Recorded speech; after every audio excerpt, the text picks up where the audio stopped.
Man, what a day. What a week. What's up, everybody? Fred Richani, TSC. Well, 2020 brings more chaos. The NBA has announced that the games that were scheduled for tonight, that being August 26th, the Lakers and Blazers, the Magic and Bucks, the Thunder and Rockets have all been postponed, and officially the NBA postseason is in jeopardy. But you know what? I'm not going to lament about that. I'm not going to cry about the fact that we're missing games. I'm not going to cry about the fact that the Bucks, the Lakers, and these other teams hopeful for a championship could be missing out. I'm not going to cry for that. What I've been crying about, what a lot of people have been crying about, is black lives continuing to be assaulted by police, continuing to be killed with no accountability. The most recent example of this, among the countless examples that have occurred year after year after year after year after year, was Jacob Blake. Now, Jacob Blake is a young man who, thank God, is alive after being shot 7 times in the back by cops. 7 times in the back. But he's currently paralyzed and may be paralyzed for the rest of his life in Kenosha, Wisconsin. The story goes, 2 women were in a scuffle. He tried to break it up. Cops pulled up, and they targeted the black man, shot him in the back 7 times. Oh, by the way, in front of his freaking kids. And now he's in the hospital fighting for his life and may never walk again, even if he does live. On top of that, just last night, we had a white terrorist come in with an AK-47 or AR-15, whatever the hell. I don't know. I'm not a gun guy. I don't really give a shit. Walking in during Black Lives Matter protests in front of cops, assaulting people, instigating people, ended up shooting and killing 2 people. Now, some people will say, hey, he got arrested. It's all good. Justice is going to be served. Yeah. The next day, when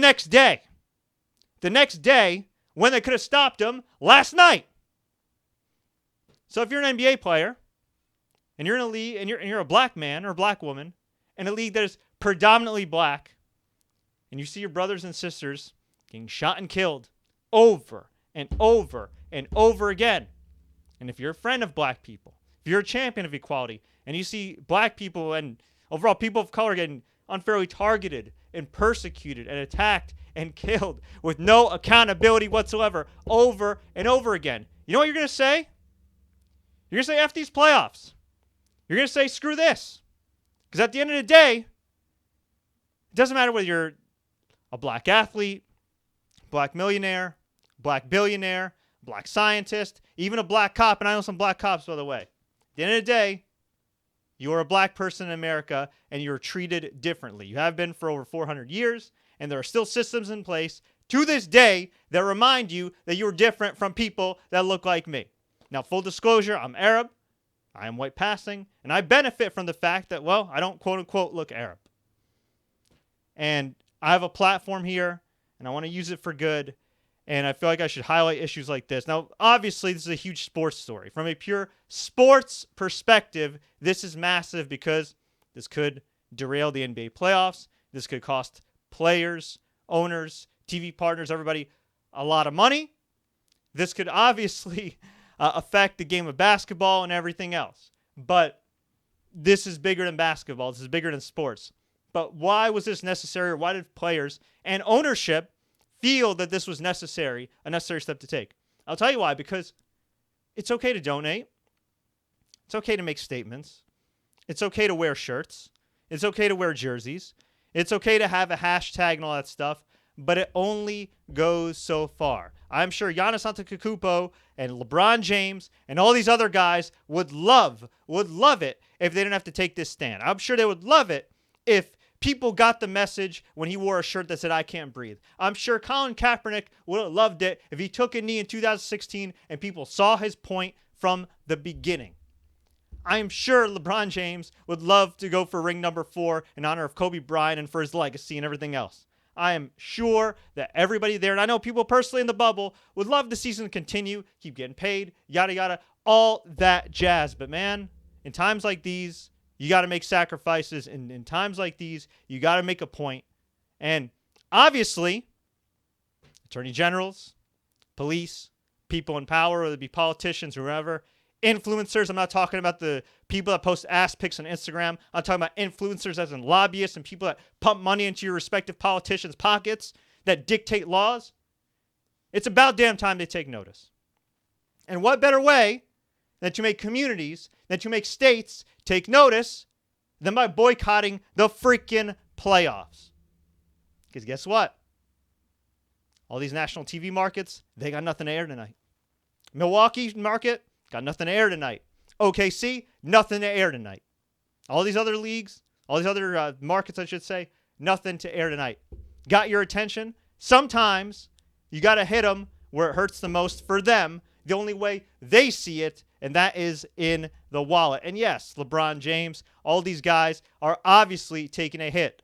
The Bucks ownership, kudos to them for stepping up to the plate and supporting their players, for getting behind their players before the NBA made this official announcement, before it was even believed that they were going to postpone all the games tonight.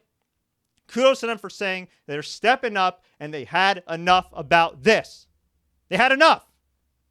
And if you're somebody that is a supporter of Black lives, of equality in general, you should have enough as well. And whether you think that there could have been a different way to go about this, whether you think they should have played the games and then made a statement afterwards or at halftime or whatever, the reality is you got to respect the decision. You got to respect the bravery, the courage of all these players and all the people involved.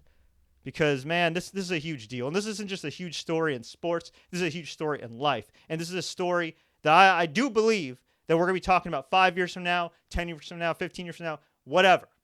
And at the end of the day, when you have a platform to make a difference, you got to use it. You got to use it. So kudos to the Milwaukee Bucks, who are the ones that initially took a stand here. They have my utmost respect. Kudos to LeBron James, who tweeted, F this has to stop, because he's right. This has to stop. As for some other news and notes here, let me just go through Twitter and pull some things up for y'all. The NBA and NBPA today announced that in light of the Milwaukee Bucks' decision to not take the floor today for Game 5 against the Orlando Magic, today's 3 games, Milwaukee versus Orlando, Houston versus OKC, and LA versus Portland, have been postponed. Game 5 of each series will be rescheduled. Now, again, we don't know if the players are going to be leaving campus. We don't know if they're just going to play tomorrow. We don't know. These are unprecedented times. And by the way, racism doesn't just exist with police. Obviously, that's a huge part of it and everything, but it exists above the police. It exists in the medical field. That's why you see statistics like, Black and Hispanics are dying at a higher proportionate rate than everybody else with COVID-19. Is it because it's something genetic? No, it's because it's medical racism. And if you're not familiar with that, that's a whole another podcast I could do with doctors and experts another day. But you should probably Google that. I mean, it's in the justice system. It's in hiring practices. It's in school admissions. It is freaking everywhere. And you can only oppress people for so long before they snap back. And again, I give the utmost respect to NBA players. I give the utmost respect to NBA staff that's sticking by them, ownership that's sticking by them, Adam Silver. I have the utmost respect for all non-Black teammates and non-Black staff that's sticking by their Black brothers and sisters. I'm assuming the WNBA is probably going to do something similar. Man, kudos to the Lions as well the other day who didn't practice. We're like, screw this, man. We got to figure out some solutions. And I love it, man. Like this is what people need to do. If you have a platform, if you have a voice, if you got money, if you got resources, you need to use it for good, for causes that you're passionate about. And man, I mean, it's ridiculous. It's 2020. It is 2020. And we are still talking about Black people being murdered with no accountability. Black people being targeted with no accountability. It's pathetic. It's absolutely pathetic. But what can you say other than Bucks, NBA teams, you have my respect. God bless you guys. Black lives matter. All lives can't matter unless Black lives do. And, let's hope for better days. Justice for Jacob Blake. Justice for those people that were gunned down by that terrorist last night in Kenosha. This shit has to change. This shit has to stop. I'll talk to you again soon.